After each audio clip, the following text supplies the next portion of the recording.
মাহে রমজান এলো বছর ঘুরে, মুমিন মুসলমানের দারে দারে, মুমিন মুসলমানের ঘরে ঘরে। নারে তাকবীর। মাহে রমজান এলো বছর ঘুরে, মুমিন মুসলমানের দারে দারে, মুমিন মুসলমানের ঘরে ঘরে।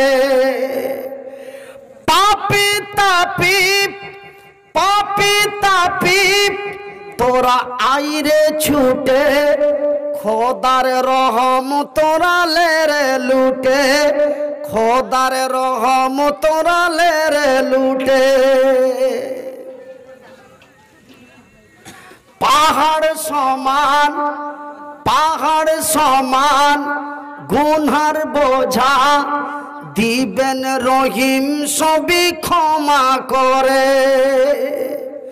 রহমতেরি বাণী নিয়ে, মাগফিরাতের পাইগাম নিয়ে, এলো সবার মাঝে আবার ফিরে।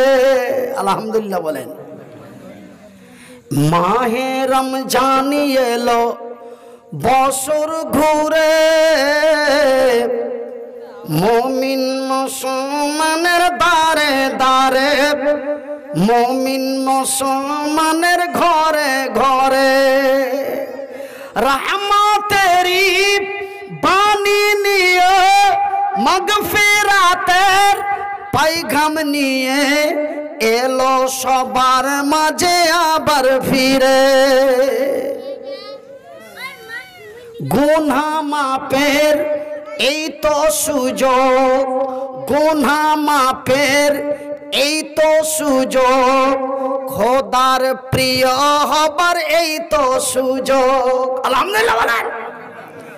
গুনাহ মাপের এই তো সুযোগ, খোদার প্রিয় হবার এই তো সুযোগ। এই সুযোগে এই সুযোগে নাও গো তুমি, খোদার রঙে জীবন রঙিন করে।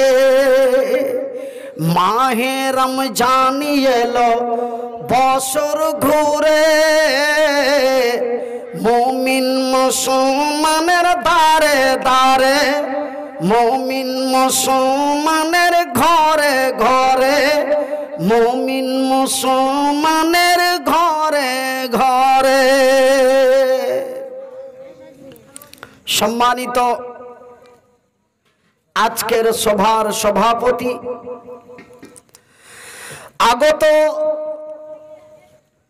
উলামায়ে ইকরাম, অত্র এলাকা বা এই গ্রাম থেকে ছুটে আসা ইসলাম দরদি, ইসলাম পিপাসিত, ইসলাম আকাঙ্ক্ষিত ভাই এবং বন্ধুরা, বয়োজ্যেষ্ঠ বাবারা, স্নেহের কচি কচি ছেলেরা, পর্দায় বসে থাকা মা এবং বোনেরা,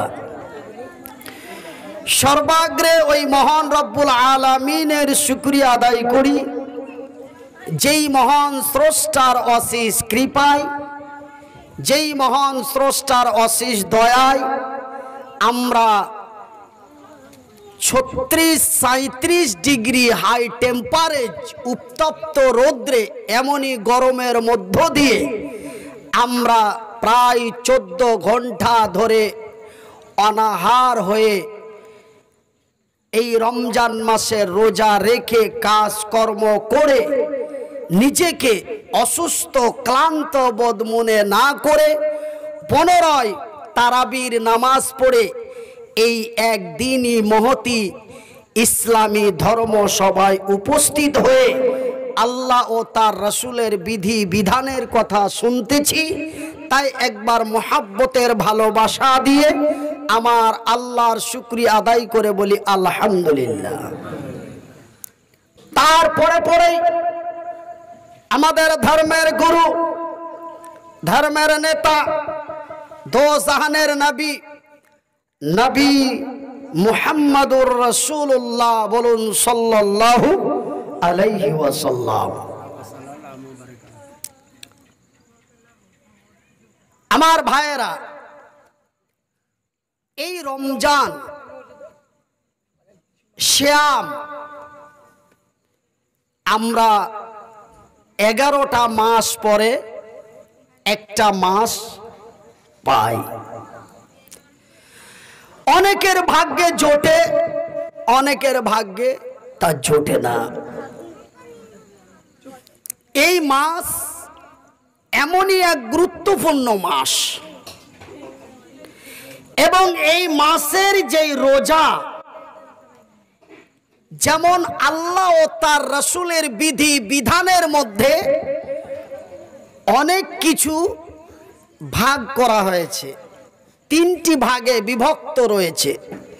যেমন একটা হচ্ছে ফরজ, করতেই হবে। কথা নি কোবা হতে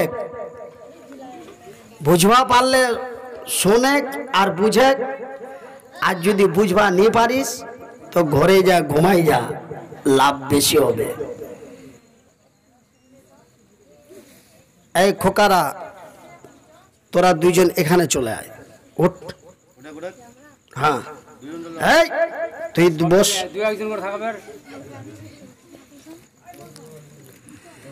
তারপরে আর একটা রয়েছে সুন্নাত। এই সুন্নাতের মধ্যে আবার 2টি ভাগ রয়েছে। একটা হলো সুন্নাতে মুআক্কিদা, একটা হলো সুন্নাতে গায়র মুআক্কিদা। এমনই যেটা সুন্নাতে মুআক্কিদা সেটা আপনার ফরজের কাছাকাছি।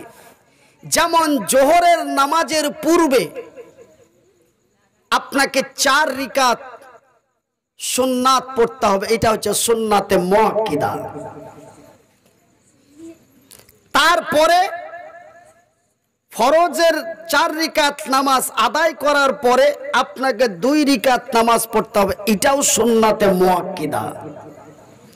এছাড়া আপনি আরো যেগুলো পড়বেন ওটা গায়র মুআক্কিদা, সেটা আপনার জন্য ততটাই অপরিহার্য নয়। তো একটা হচ্ছে ফরজ, একটা হলো সুন্নাতে মুআক্কিদা, আর একটা হলো সুন্নাতে গায়র মুআক্কিদা। আমরা মসজিদে প্রবেশ করলাম, করার পরেই 2 রাকাত নামাজ পড়লাম, এটা হচ্ছে সুন্নাতে গায়র মুআক্কিদা। কিন্তু সেই 4 রাকাত ফরজ নামাজ পড়ার পূর্বে আপনাকে 4 রাকাত সুন্নাত পড়তে হবে, এটা হচ্ছে মুআক্কিদা। যাই বা হোক, তবে এই যে রমজান মাসের রোজা, এই রোজাটা আমাদের সুন্নাত না সুন্নাতে মুআক্কিদা না সুন্নাতে গায়র মুআক্কিদা? এই রোজাটা সকলের জন্য না কিছু কিছু ব্যক্তির জন্য?